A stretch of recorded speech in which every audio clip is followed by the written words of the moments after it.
This thing was in my colleague's KFC drink. Sorry for the blurry image. Haha, that's a soda machine nozzle. If the employee who washed them didn't put it correctly, it falls with the stream of soda. How would one not notice this nozzle falling into the drink? I don't know about KFC, but I know a few fast food places have automatic filling soda machines.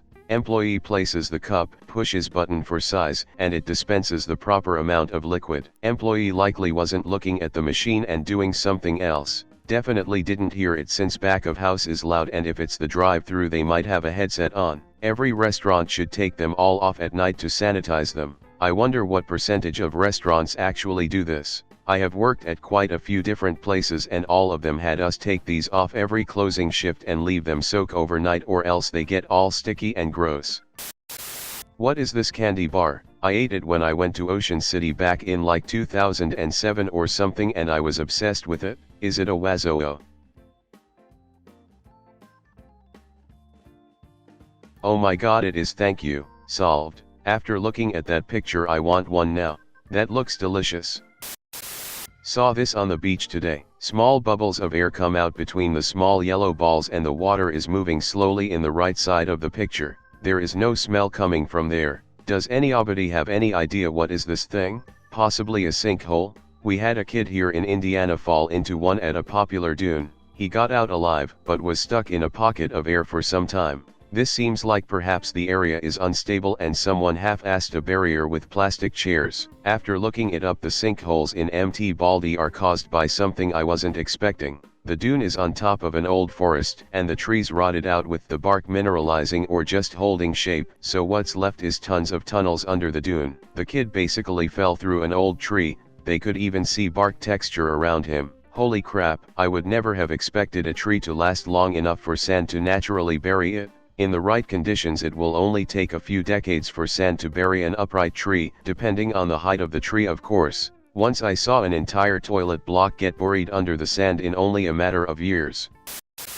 Empty gel container in a sealed Coca-Cola bottle. This was in the bottom of a sealed Coca-Cola bottle I, unfortunately, drank most of before I found it. Approximately 1 inch long, green, brighter and paler than it looks in the photo, with the number 200 on it. Seems to be a squishy gel-like or rubbery substance with a slit in the side, and it's hollow. The material is pretty thin. Hoping to know what it is so that I don't have to be worried that I ingested whatever was in it. Alright folks, pharmacist here. This is 100% a generic 200 mg ibuprofen gel capsule. This capsule probably has not sat in the bottle for an extended period of time. However, I'm 5 minutes into letting a single capsule sit in a brand new bottle of Coke. More than likely, from what little I know of Coke production manufacturing, thanks to Atlanta's work of Coke, it is extremely unlikely this occurred from the factory. More than likely, Op accidentally had a capsule fall into the bottle.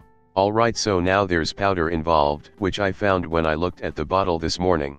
More photos. Comparison to off-brand 200 ibuprofen. Substance in bottom of bottle. What a nightmare. Coke is sending a package to send it to them. Apparently nothing like this has ever happened before. They offered me some coupons and I declined until I know what's going on. Might ask my lawyer friend what I should do. Also, like, why would I want to drink more of this? You should ask Coke. Yeah, send them a picture at least, if not the actual object. I work in food quality, and in the rare event that a customer finds a foreign material in their product, it's way easier to trace if we can see it. Old family pastry with no name. They look like pasticelle. These ones even have the sprinkles. This recipe says they're filled with coffee, cocoa, chestnuts, almonds, and fruit peel, although I'm sure there's some regional variation. That has to be them. OMG, you're like the pastry detective. Are you Italian? If so, what region? I'm not really. Maybe like Olive Garden Italian, but I'm past the point where I feel okay saying it. Haha. My heritage is from a city outside of Naples called Maddaloni. My great-great-grandparents on my mother's father's side came over. I don't know what year. My grandmother made these for the family and she tells us they have a name, but she just calls the Christmas turtles. She got the recipe from her great-grandmother-in-law who moved to the States from Italy. They had a hazelnut and chestnut filling with chocolate and espresso. She told me normally they would glaze them with honey and put sprinkles on them. The last time she made these was 30 years ago.